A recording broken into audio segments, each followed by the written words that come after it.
Let's talk this through by speaking via Zoom. To discuss more on this is a co-founder, Vanguard Africa, Christopher Harvin. Thank you so much for joining us on World Now. Ibrahim, thank you for having me today.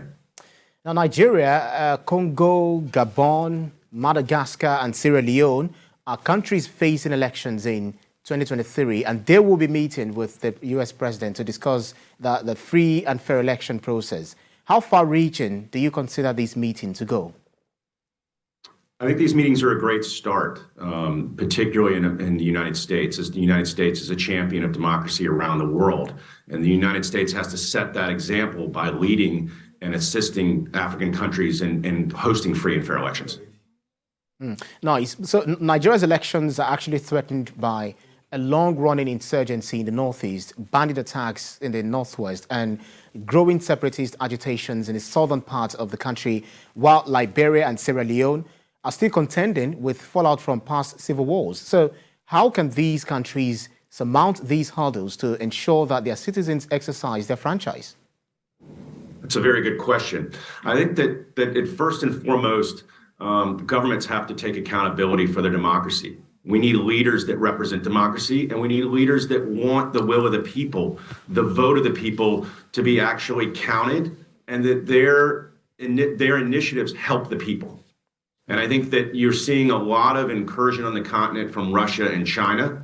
And I think that it's finally important that America gets involved, strengthen trade relations, strengthen democracy, putting in place training mechanisms for various political parties, and ensuring that vote either with outside observers from the EU or the United States or congressional delegations raise the profile in these elections so they can't be stolen.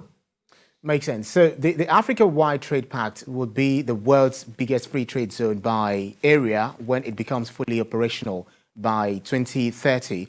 And the U.S. will be signing a memorandum of understanding with the Secretariat of the AFCFTA. How would you describe the United States' interest in the AFCFTA? I think it's twofold. I think the United States does care about Africa. Africa is the fastest growing continent. It has massive resources to share with the world that can benefit for its own development. And I think in its own way, the U.S. is looking to secure their interest on the continent. As we talked about briefly, China and Russia are very active on the continent. So I think the U.S. has to be more involved. I think that we have to signal that we're willing to put investment in, we're willing to build infrastructure in Africa, and we're not just willing to lecture Africa on what they do wrong or what we want to do, that Africa has a voice, particularly in Nigeria, particularly in Congo. These are important countries to the global trade, to resources. And I do think that the U.S. needs to listen more and help them. The African countries know what they need, and the U.S. can help guide them, teach them, and be a mentor to them. Well, so in all of these, Africa has become, cynosure of world powers, and it does appear that growing interest is reminiscent of the scramble for and partition of Africa following the Berlin Conference of 1884 to 85. Is this summit a strategic plan to draw Africa closer to the United States so that America can continue to exact its strong influence on the continent, especially, as you mentioned, the influence of China and Russia has grown tremendously? Well, I think it's twofold. I think that in one opportunity, it's a way to put all the leaders of Africa in a room and have the tough conversations and have the conversations about democracy, about terrorism. How do we work together? How do we grow the continent for its well-being? But as you've seen in other summits with the EU, China, Turkey, Russia, and with the U.S., it is an opportunity for the U.S. To build relationships, to increase trade, and increase the opportunity to speak with African leaders on our concerns in the United States. So going back to earlier conversation, where the U.S. president actually said he's committed to a free and fair election process, what exact role do you think they will be playing? Are they going to be deploying technology to monitor some of these elections? And if that is the case, what exact role do you think they'll be playing in this electioneering process come 2023?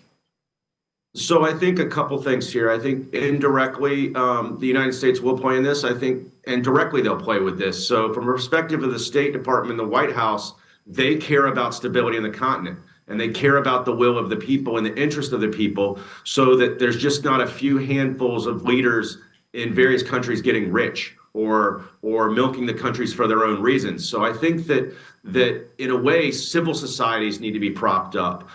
There needs to be delegations of election monitors. There needs to be how do we actually execute free and fair elections, and that starts with the UN, with the US, with the EU, and helping the countries in Africa deploy these free and fair elections, and that every vote cast by the people is counted for the people and then is actioned into government representation.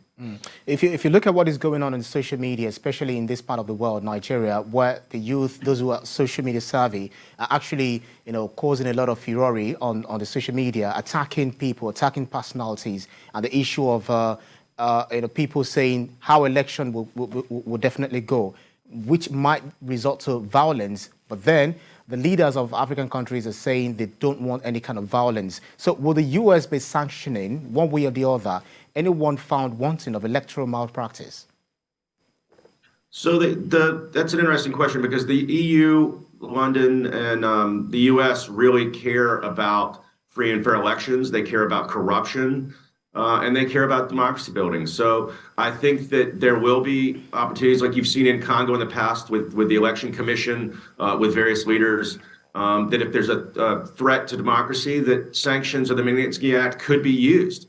And I do think that it's of the interest of the world to have free and fair elections because what we ultimately want is stability on the continent and we want a prosperous Africa. You must also have been, monitoring the election process and, build up to the 2023 elections. What exactly are your own concerns, your own fears, worries as regards this election come 2023?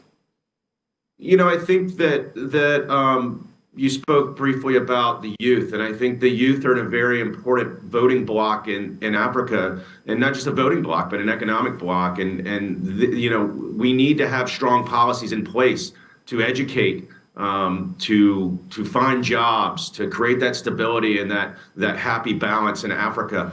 And I think that voting bloc receives inaccurate information sometimes. So I think the biggest thing we can do is make sure the credibility of the elections, the flow of information is accurate, and that people actually understand the truth. You see a lot of information operations, a lot of rumors, and these are very dangerous on the continent. Often lead to violence. And I also think that polling and the civil society groups that are working and election groups that are working in Africa have to be very accurate about the information they're putting out because it can destabilize countries. Makes sense. Co-founder, Vanguard Africa, Christopher Harvin, thank you so much for your keen of insight on this. Thank you very much. It's an honor to be here today.